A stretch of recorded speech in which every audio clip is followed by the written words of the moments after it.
JCPenney cyber deals are just a click away. Save through Tuesday at jcp.com. Finish your holiday list early and score thousands of online deals before they're gone. Cozy up to 60% off heated blankets and throws. Keep the fam extra warm in outerwear starting at just $14.99. And spoil someone special with our Yes Please Diamonds and Gemstones only $19.99. All the deals, all online. JCPenney. Make your holidays count. Offers valid on select styles through 11/28 online only. Exclusions apply. Cyber deals excluded from coupons. See jcp.com for details. Hey y'all, Darius Rucker here. You know, a lot of people ask me, what inspires your music? And one of the big things is a strong sense of place. That's why I love my home state of South Carolina and want to share the awesome things it has to offer. From the beautiful mountains down to the sunny coast, it's got it all. Not to mention two of my personal favorites, great golf and amazing food. Come see why I love this place. Visit discoversouthcarolina.com. Hi, everybody. We are back for part 2 of breaking down this probable cause affidavit that was just released today on Friday about the information they had that led them to Chad Daybell's property and to the precise location. We learned on the last podcast that we just did that apparently the FBI and police had been tracking Alex's cell phone and had him, ironically, in the 2 places that the remains were found on Chad's property. So before we get started with part 2, we do want to give everybody a little bit of a warning. This is very sensitive stuff. This does talk about finding Tylee and JJ's remains. It does get specific about some things. So if you're squeamish or emotionally it's too much, you might not want to listen to this one. It is part of covering the case. It's going to be talked about for the duration of this case and beyond. But we did want to give everybody a heads up because some people don't like to hear these kind of details, especially about children. It is very disturbing. And the other thing I wanted to mention, on the end of the last podcast, I was giving you guys our Twitter handle, and I messed it up. So our Twitter handle is Pretty Lies Alibi. Pretty Lies Alibi. That's the full Twitter handle. So we're going to jump right back in. We are on paragraph 29 of the probable cause document. So if you're following along at home, we're on number 29. Fruit Loop's going to start out, and we're going to go through this last part. So June 9th of 2020, a search warrant was executed on Chad Daybell's residence and property with assistance of local FBI and the ER team. And they located at least multiple sites of interest. These sites were identified and corresponded to the cellular data from Alex's phone when he was on the property. And if you want to go back, that's in paragraphs 12 through 16. So we all wondered, what evidence and everything they had. And this is part of it, was part of the phone pings from Alex Cox. Can I just say that when we talked about this case for months, we both agreed that majority of this evidence is going to come in the form of digital evidence. And I'm a little surprised at how precise they are when they can go back months later and find out within 6 meters where you were standing somewhere. Yeah, that is crazy. Yeah, I know that they have technology that we couldn't fathom, but just through your cell phone, they can find you within 6 meters. That just blew my mind. Okay, sorry, Fruit Loop. I also wonder, and I don't know if that would be listed here, if it's just, they have all those apps like just different locator apps like Life 360 or something like that, that pinpoint your exact location. So I wonder if he had something like that. No, I think you're probably just talking about the FBI and what they have at their disposal. I'm sure, that is small compared to the assets that they have when they're looking at cases like this where time has passed.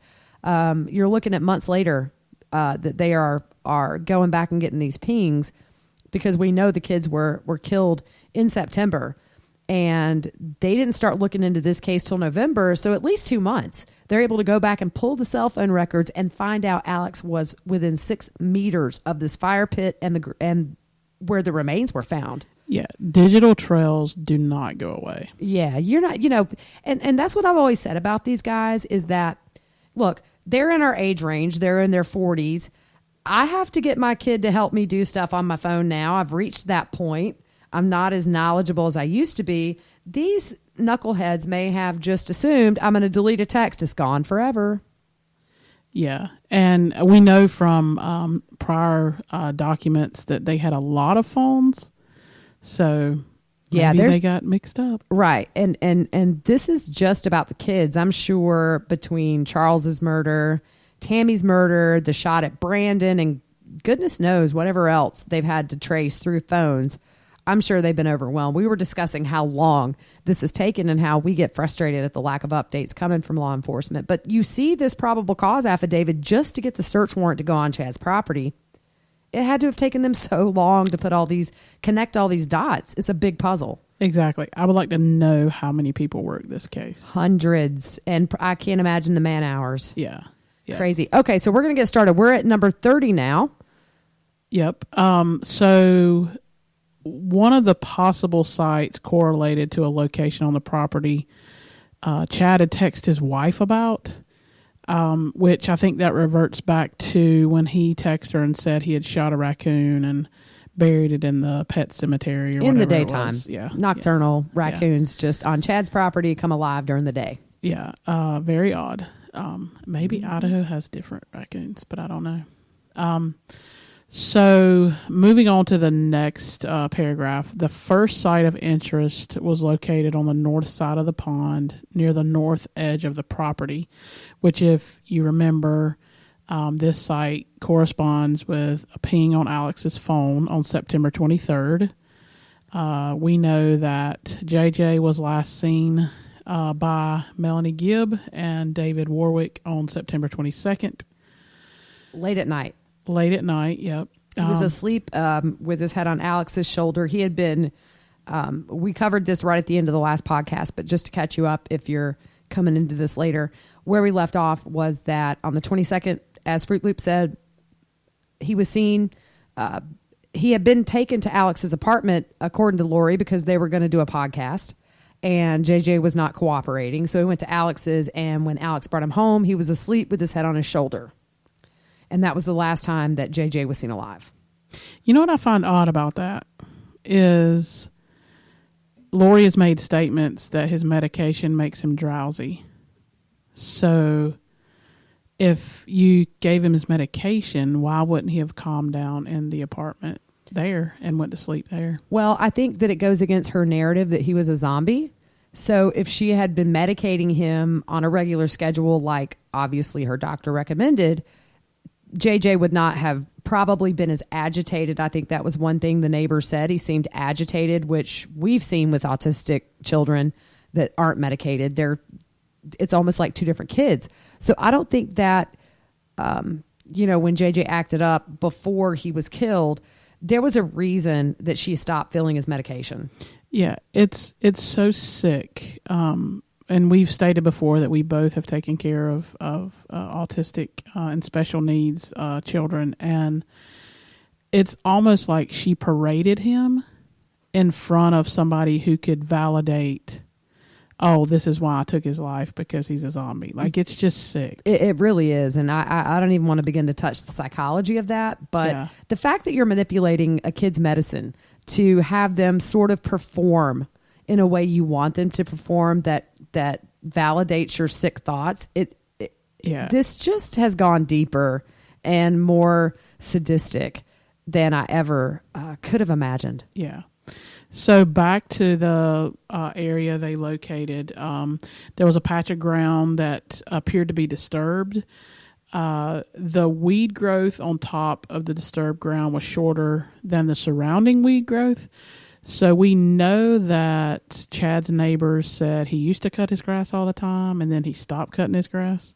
So we can, assume here that he's letting his grass grow to try to, not make it noticeable. Exactly. The other thing to notice too, we had talked about this, I think on our last podcast, was that when remains are buried and they're not properly buried, like in a vault, in a coffin, like a proper burial, the body releases gases and things, and nitrogen, I believe it's nitrogen, can alter the soil.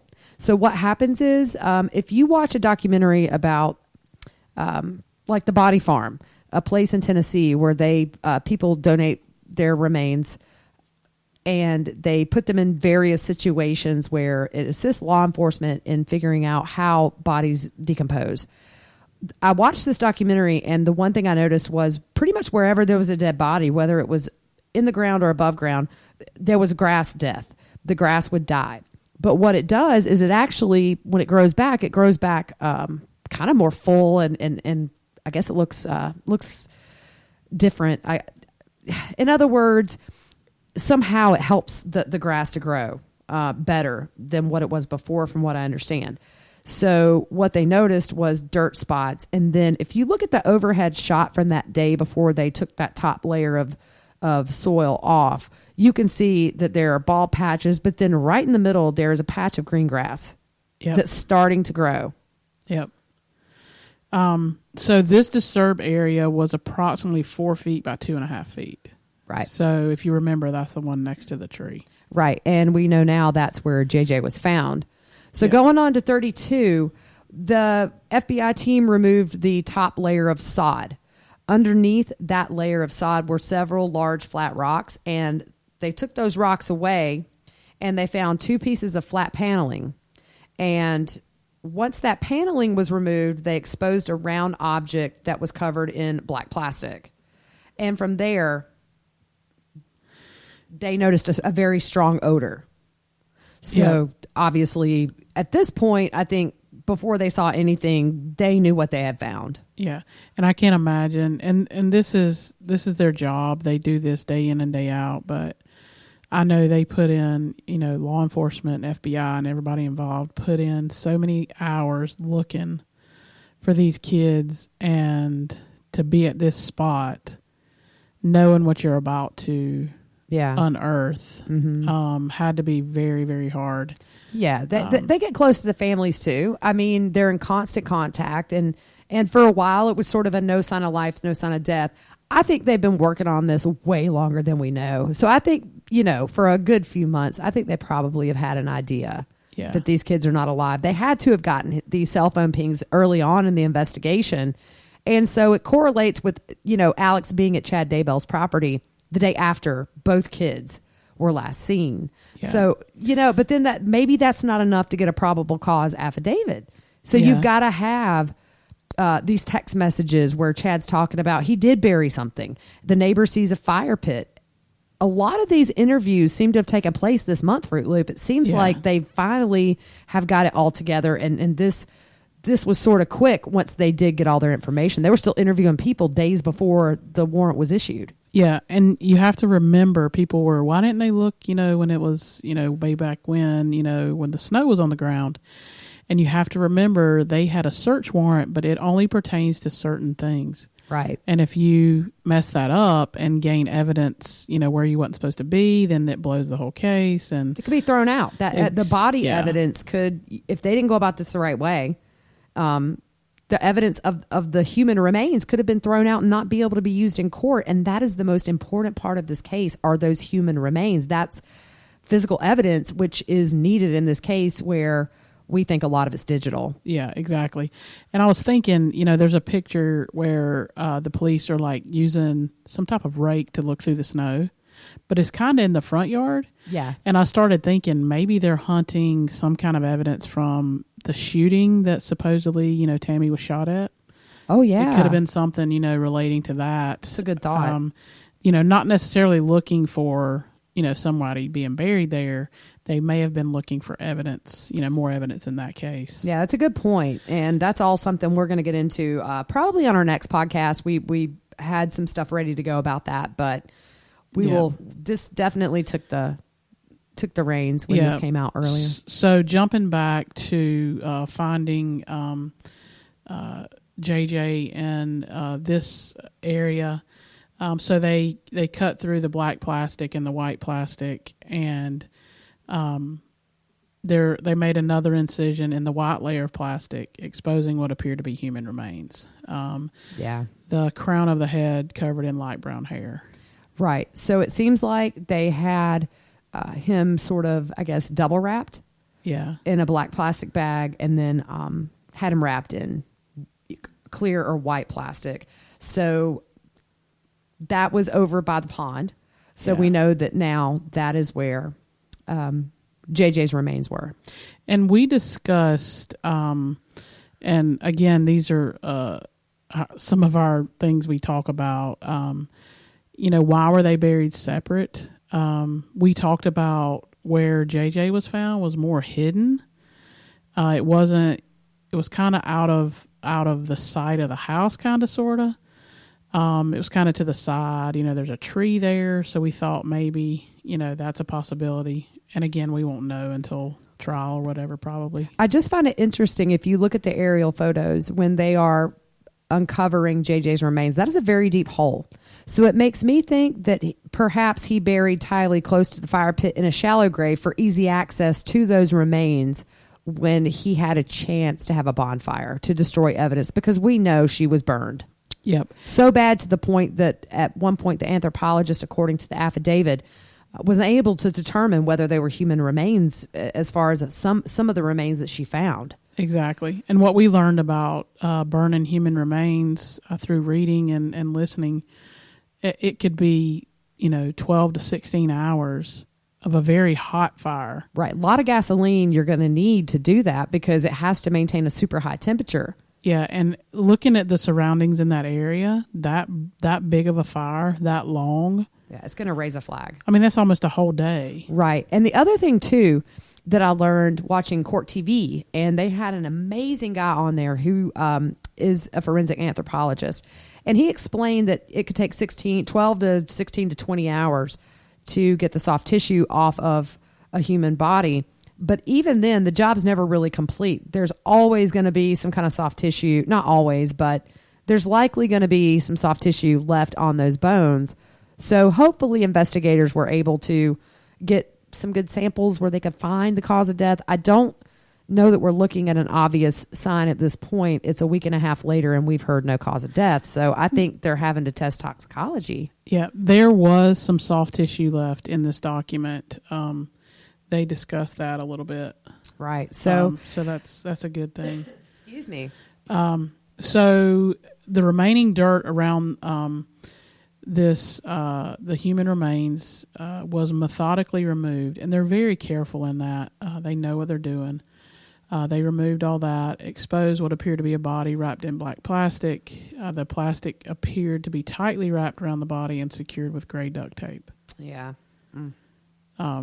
Just very, very hard. It's so hard. And the anthropologist who Cheryl Anderson, she's an associate professor of anthropology at Boise State University. She was the one on scene and was able to tell them quickly that the remains of JJ, which were found near the pond, she confirmed they were human.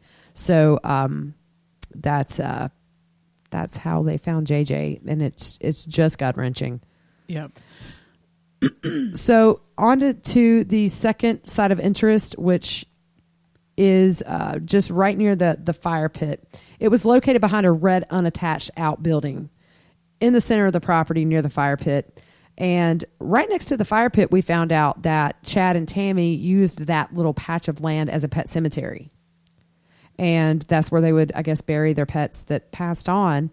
And they were able to go to this site, again, based on GPS pings of Alex Cox's phone on September 9th. Yeah. September 9th was the day after Tylee was missing. Yep. And we guessed, we were like, how did they go, to the exact spot? How did they know that's where they were? Now we know. It was pings. Now, Fruit Loop, I want you to explain this next part about how they used the steel pole. Okay, so the ground in the area where Tylee was found was probed with a steel pole, and I watched several shows on different networks, and I like watching like treasure stuff. So what they do with this, they can tell voids in the ground by the way the pole goes in the ground. So if you think let's say you're putting up, a tent pole or something and you're hammering it in the ground, like it's really tight, that's solid ground. Mm-hmm. When those poles go in the ground and there's disturbed area under there, it's easier to go in.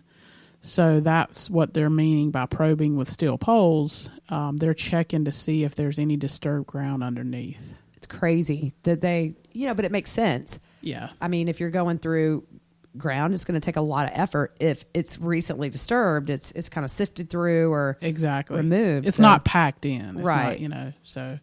Yeah. Yep.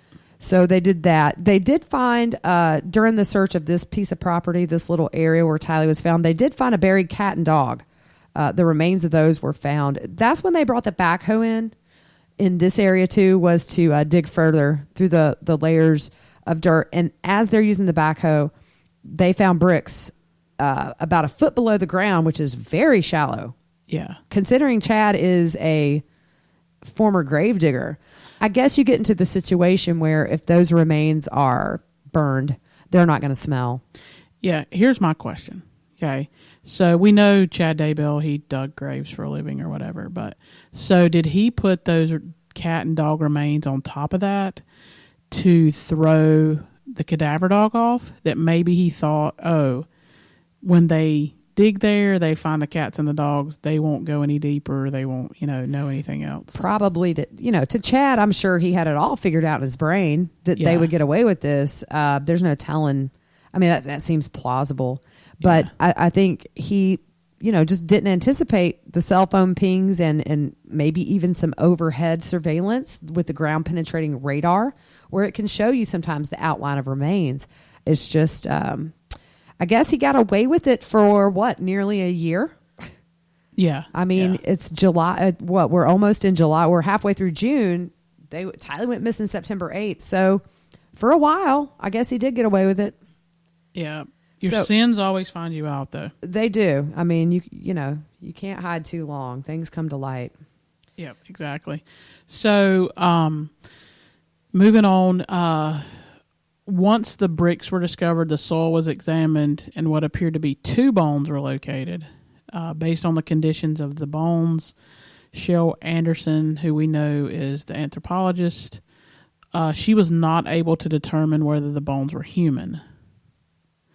So I thought that was interesting. Yeah. And we don't know for sure that they were human. It could be that they weren't. They don't say here that eventually they were found to be human.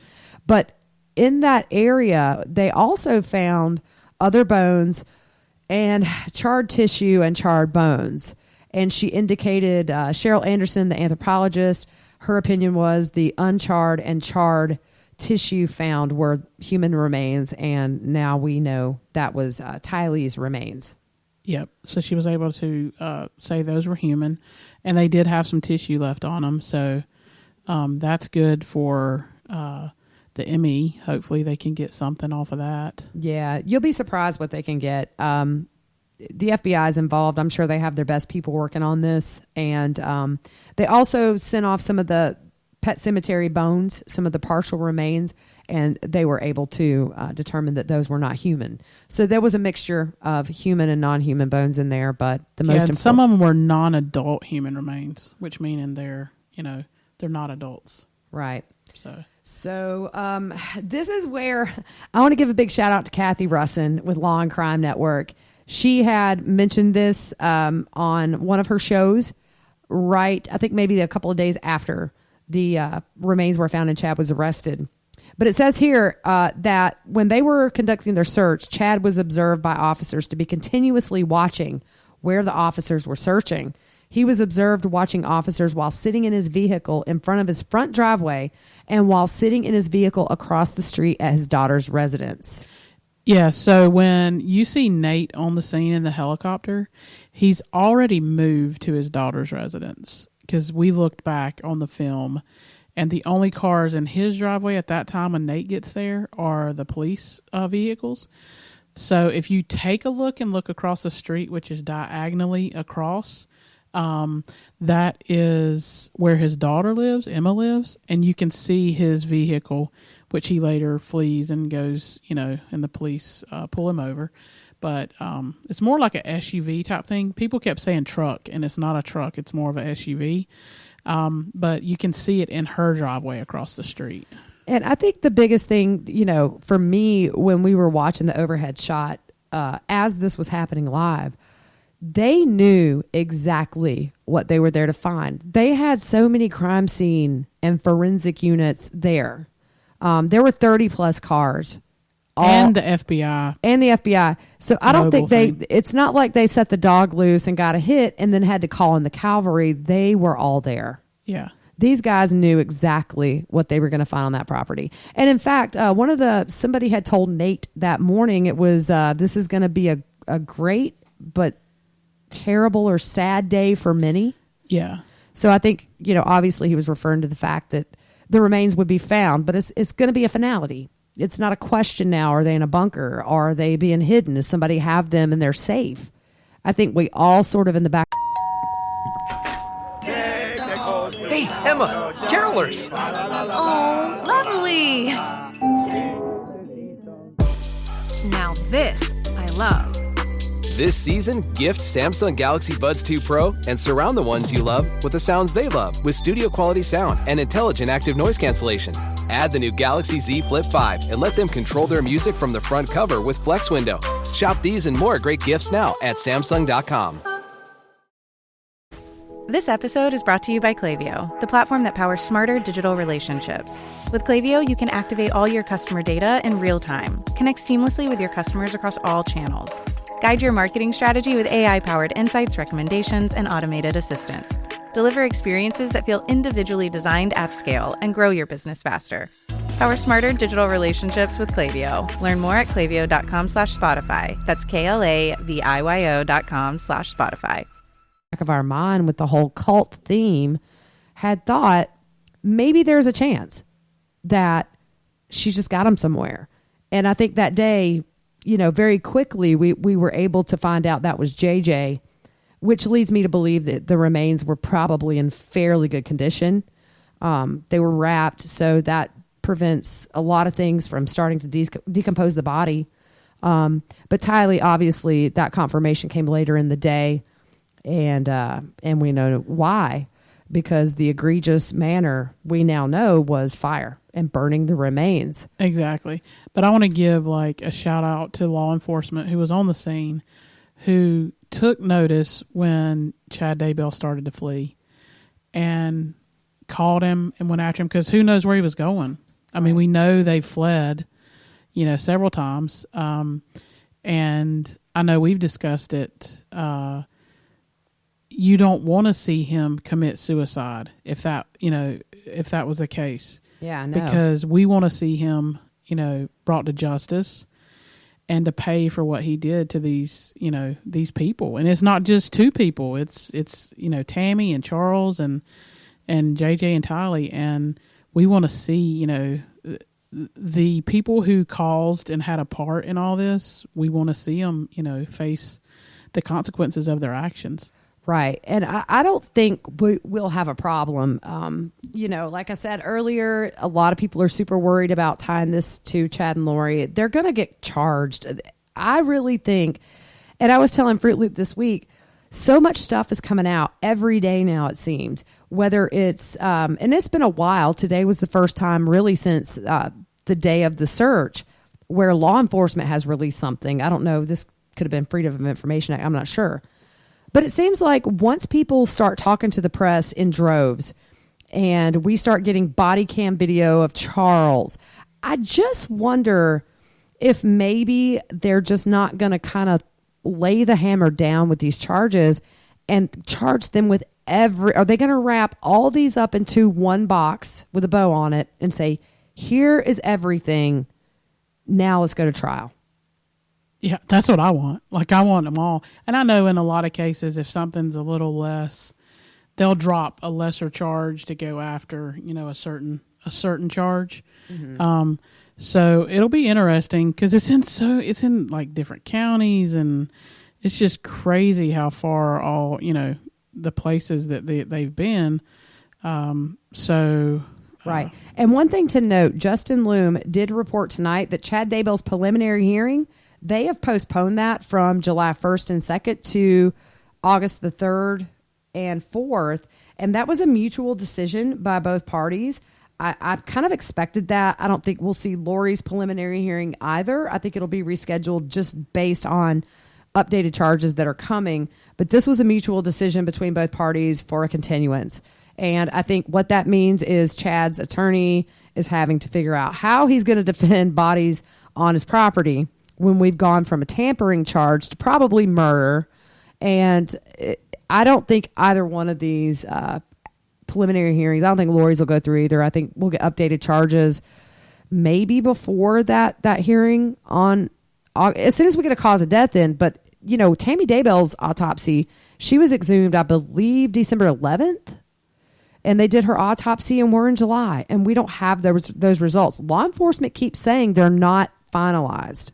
Yeah, and we don't know that. Like, look at the information they just were sitting on, and we had no clue. Right. But So- I think it's safe to say that it could be weeks before we know a cause of death if, in fact, there was no obvious cause of death, and now they're having to find a needle in a haystack with God knows what kind of poison or how it was done. I mean, I don't want to imagine, but, you know, poison, I guess...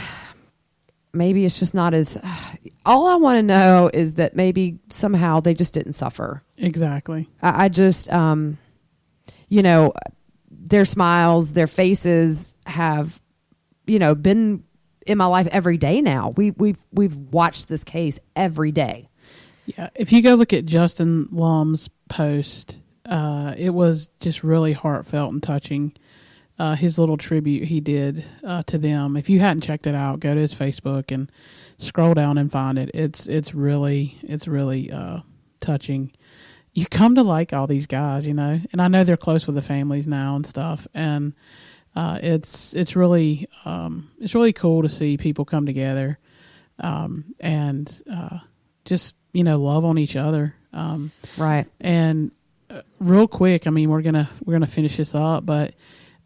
So the Brandon Bordeaux and Melanie Pulowski trial is still July 1st, right? Yes. As far as I know, it was supposed to be on the same day as Chad's preliminary, but now that's been rescheduled. So, yeah, July 1st.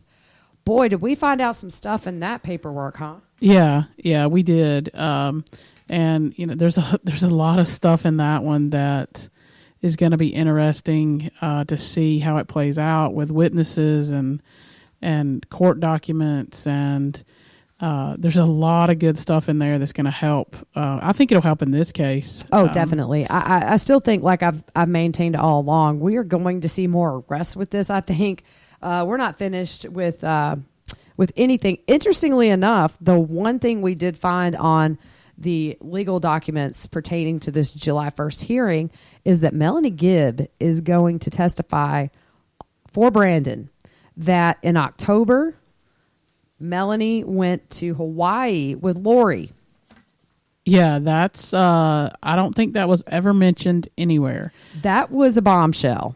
Yeah. So, the kids are no longer alive and Melanie is vacationing with Lori in Hawaii.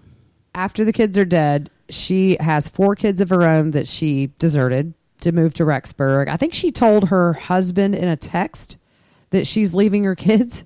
Yeah, that they could possibly figure out something where they could live there or they could move with her or we could just see.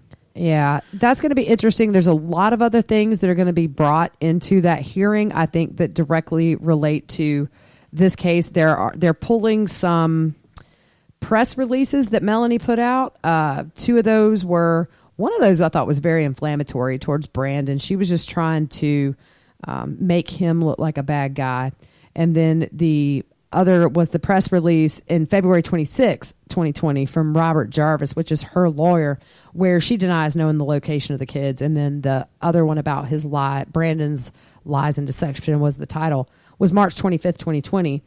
They're bringing in even a domestic violence case that her dad was involved in 95. Can't really figure out what that is. They're bringing in the probable cause affidavit and the criminal complaint for Lori's cases. Yeah, some of the other one that I was interested in was the Daybell kids. Oh yeah, the responses from the Daybell children. I wonder. Yeah, and we discussed that a little bit. Was that did she meet them at the cookie party at Lori's after the funeral, or? And I tell you, as much as I've covered this case, I just found out today that Lori went to Tammy's memorial service. Yeah, that was when I read that. I don't forgot when I read it. That is creepy and wrong on every level imaginable. Exactly. And you know, the people that were there that loved Tammy, her friends, her family, I'm sure now they remember the blonde that was there. It just has to be surreal, even for the people like Tammy's parents, who gave a very gracious and beautiful statement after the remains were found. Just so many lives affected. You look at Tammy's sisters. I've seen that she and her sister were very close. I mean, just countless lives that are never going to be the same. It's a broken link from that family chain that'll never be put back together, in just such a violent way. Yeah, and it's. I was thinking about the Daybell kids today, and they welcomed Lori. You know, Emma, I think, made a post saying she knew, Lori before. So they welcome this lady in their house, and she's at their mom's funeral, and they go over for cookies later. Yeah, and now you realize that your dad and her have been charged and are gonna be charged with these deaths and these crimes, and that of your mother. I mean, I think after reading this probable cause affidavit and seeing exactly how precise they are, they're not going to have a hard time seeing who was there the night that Tammy was shot at. Was Alex's phone anywhere near the house the night she died? They're not going to get away with anything. They were sloppy. They're not career criminals. No, obviously, because they carry their phones. I'm glad they did. Everywhere. Yeah. I guess, if I'm going to do something bad, I'm leaving my phone at home. Hey, maybe it's from like these TV shows, because they'll say, "Oh, they got a burner phone. We can't trace it." Maybe that's what they thought. I don't know. Well, you never know. You never know what means they have. If you buy that phone with a credit card, is there some kind of a serial number that's on that statement? There's no telling. They're not going to get away with anything. There's a lot of talk in this about life insurance policies, so I think that's going to come in. Yeah. Just several different court cases that I was not able to pull up on various legal websites. So I'm curious to see. I don't know that we'll know anything from this hearing. It is family court. It involves minors. Usually those are sealed. At least in the state I'm from, those are not unsealed, just because you're dealing with minors. They may redact the children's names or something specific about the kids. So I don't know if we're going to hear anything. I don't know what the law is in Arizona. Yeah. As far as what they, release about family court. It's different. Yeah. I mean, this is what we do know. Brandon was shot at by someone in Charles's Jeep. Charles is already deceased.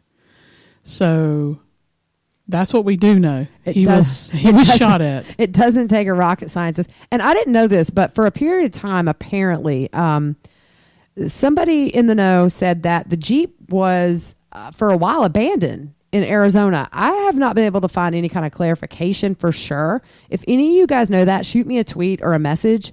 But we do know that the Jeep was taken in to impound in Rexburg. So it did make its way back. But look, it's not totally just a coincidence that Brandon saw a silencer. Tammy thought this was a paintball gun with, paintball guns have the long muzzle.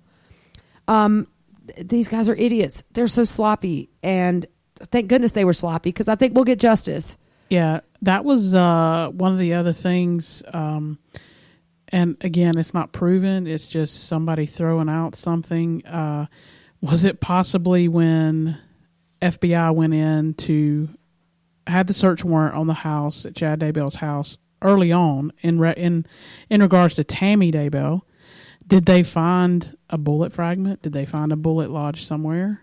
Well, I mean, if you think it could connect, it's a really good point, Fruit Loop, because if you think about it, if this happened at night, and you have theorized maybe it was Chad that took the shot at her. Yeah, it just doesn't add up why somebody would run behind the house. It doesn't make sense. But then again, we're going to get into this later. I do believe they may have had Alex.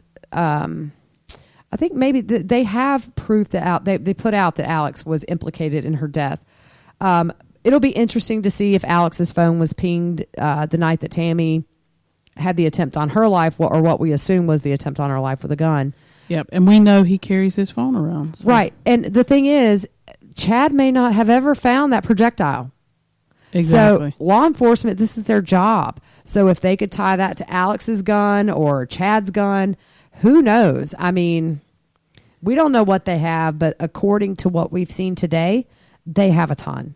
Yeah, and this is just like the icebreaker. This is one aspect of this case, and obviously it's the bigger aspect because children are a different ball game. Adults getting murdered is so tragic. It's just there's that added layer when it's children. Yep. And so now that we know where the kids are, we can give, their families can give them a proper burial and put them to rest. And then we find justice for all these people. There's so many, and not just justice for the victims, but the families that will never be with those people again on this earth. And so I think it's going to be a long, long, painful road for the family. It's going to be a long road for all of us waiting. If this goes to trial, it's going to be a very long time from now. Yeah, and we obviously wanted them to find him alive, but I'm glad for the families that they don't have to continue down the road of not knowing. Yeah, I think that's torturous. I'm a mom, and I can't imagine not knowing where my kids were in a situation where it's not natural. But for months and months and months to just not know, are they okay? Are they hurt? Are they scared? Are they dead? And now we know. So you never resolve these things, I'm sure, as a person, but they have to find their strength to move into the next phase of this, which is justice. And you have Kay, who has lost her brother and her grandson within a year. Yeah. You have Colby, who's lost his siblings, JJ Tiley, Charles, his mother. I mean, the loss is crazy. You're talking about Colby losing 4 people in his family at, not at once, but we were saying the other day, this time last year, everybody was alive. Yep. Every one of them, they were alive. Things were bad, obviously. Yep. But they were all alive. Yeah. You can only hope that, and I hope through what Charles went through with law enforcement, that this will be a wake-up call, that they will look and pay more attention when somebody comes in like that. I think, let's try to get a law. They're trying to do that Kaylee's law in the States now, where if you don't report your kids missing, it's like, 50 years in prison or something. I mean, it should be, because if you don't report your kids are missing, you've got something to hide. Yeah. So, I mean, I hope that maybe there's a Charles Vallow law that comes out that, that law enforcement, pay attention just because it's a male, listen. Right. So, and we see some things coming out from Tylee's aunt, Annie Cushing, with some data stuff that she's really good at.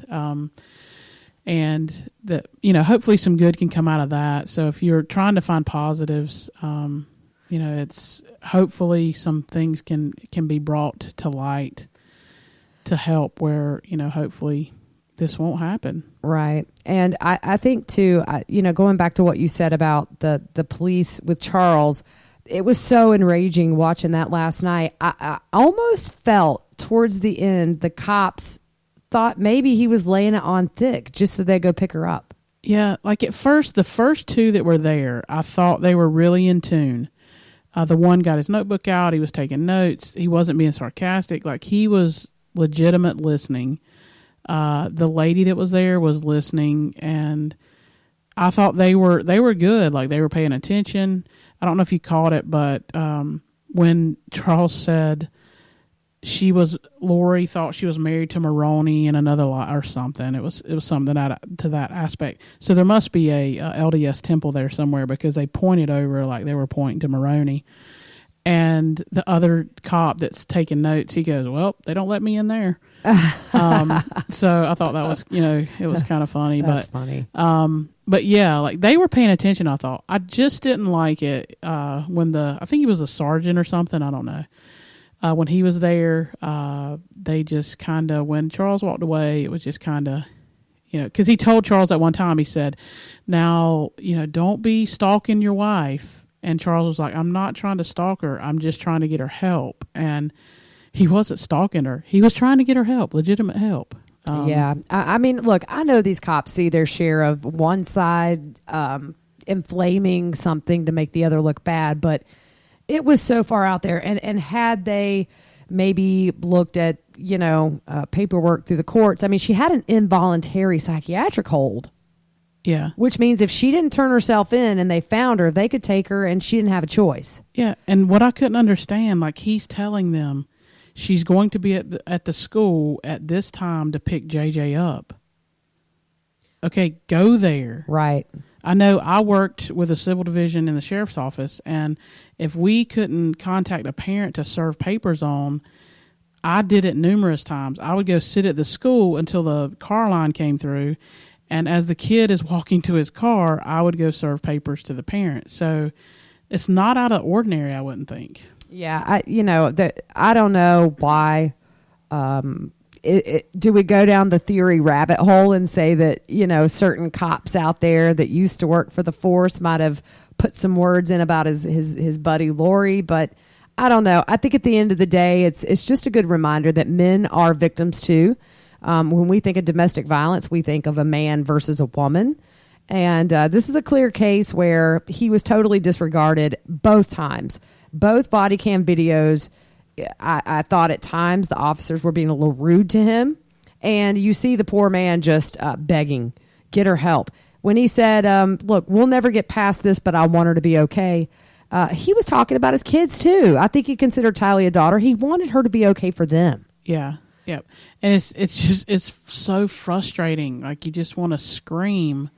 Here he is. He's trying to get help. He loves her. I would have been so mad. But it's shocking to me that Lori, in her own admission and in the interview where she was about her purse, she admitted to taking his money. She admitted to hiding his truck. She admitted, I think, to changing his airplane or his flight, canceling that. Like she admitted to all those things. Right. And but I think with her in that situation, I noticed the female sort of flirty, kind of light. I'm not going to look like a threat. I'm not going to look crazy like Charles says. And it seems like every encounter we've seen on body cam, whether it be Lori and Tylee and Melanie Gibb at the police station in Gilbert or Charles with the cops, we saw where the cops weren't taking any of it seriously. Yeah. And I know they get a lot of domestic calls. Yeah. I'm sure that takes up a lot of their time. But when it's domestic, you're usually talking about kids. You're talking about safety. And I know police officers who they'll tell you that domestic violence calls is the worst call. That nobody wants to go on those because they're so, you don't know what's going to happen. And it's always a he said, she said. It's always... And it's unpredictable. Right. You don't know what you're walking into. Exactly. And then you've got kids in the middle. It's a mess. It's always a mess. But to me, those are the calls that you can't slack on because a lot of times you have kids involved. You have, this is why spouses end up dead. Yeah. And he did. He ended up dead. That's the thing. Yeah. Him and JJ both. He just wanted them to be okay. And Tylee. And here we are. Yeah. All three of them are dead. 3 opportunities to get her committed or to listen to Charles. I feel like they dropped the ball. That's on them. Wouldn't be surprised if we don't see something come out of that, whether it's a reprimand or a wrongful death suit. Yeah. I don't know. I mean, it happens. And let's hope maybe for the mental aspect of it, that maybe some laws can be changed where police officers are allowed to do something a little bit different because of that order that they received. Mm-hmm. So there needs to be some looking into that. And also the mental facility where they went. That shouldn't take hours. Right. I've taken psych classes. You've taken psych classes. People can get around that if it's, real quick and, so there needs to be some observation. Oh, agree. It seems like Lori could definitely change her attitude to reflect that Charles was the crazy one. Hey, look at me. I'm kind of giggly and I'm happy. And do I look crazy? Do I sound crazy? Yeah. And it works. Yeah. It works. People manipulate the system all the time with that. And then we have things that go wrong, obviously. But we are going to wrap this one up for you. We have a lot more that we want to do in another podcast that we should have out, I think, by Sunday. We're going to cover many things not really relating to this. I think we've covered in depth this tonight, but we'll always touch on it, of course. I think in the next few weeks, we'll have some more big news. I just kind of see all this release of stuff to be sort of a buildup. So stick with us. We're going to keep you informed as things come in. And we want to thank everybody. I think Fruit Loop, I know we are blown away with the number of people that have listened to this podcast. We started it as a hobby, and it is a hobby. We're doing this for fun. But man, you really blew us away with the number of downloads and live plays. We're on iTunes, Spotify, SoundCloud, Spreaker, Facebook, Twitter. And we just want to say thank you. We're going to grow this. We're going to be doing some YouTube videos here soon with some narration. So we're just going to keep going with this. And, I think we all can say that Kay and Larry and Annie and Colby and Kelsey and everybody, you're in our thoughts and prayers. We're definitely thinking of you. Fruit Loop, what would you like to say in closing? I just continued prayers for all the families involved, all around the whole situation. And also we want to give a shout out to Mikhail. Hey, Mikhail. Who's watching. Hey, Mikhail. But yeah, just keep listening, and we'll be back with you soon. All right. You guys have a great night, and we will see you soon. Night. It's our duty to support veterans as they transition to their next mission, like Ben, who found his new career at Boeing through the SkillBridge program. We lead and work with some of the most highly motivated and talented people in the country. The SkillBridge kind of helps you translate all that experience. And Kareen, who found her next purpose with The Mission Continues. Once you get out of the military, you don't lose that sense to want to give and to want to make a difference. Learn more about the programs for veterans and their families at Boeing.com/veterans. This holiday, instead of giving them something nice, why not gift them somewhere nice? During the IHG Hotels and Resorts Cyber Sale, you can do just that and save. Shopping is easy in the IHG One Rewards app, where you'll save 20% on travel across 6,000 plus global destinations. And if you want to gift yourself somewhere nice, go ahead. You'll earn more and save more during the cyber sale. Check out all the deals at ihg.com/cybersale. Terms apply.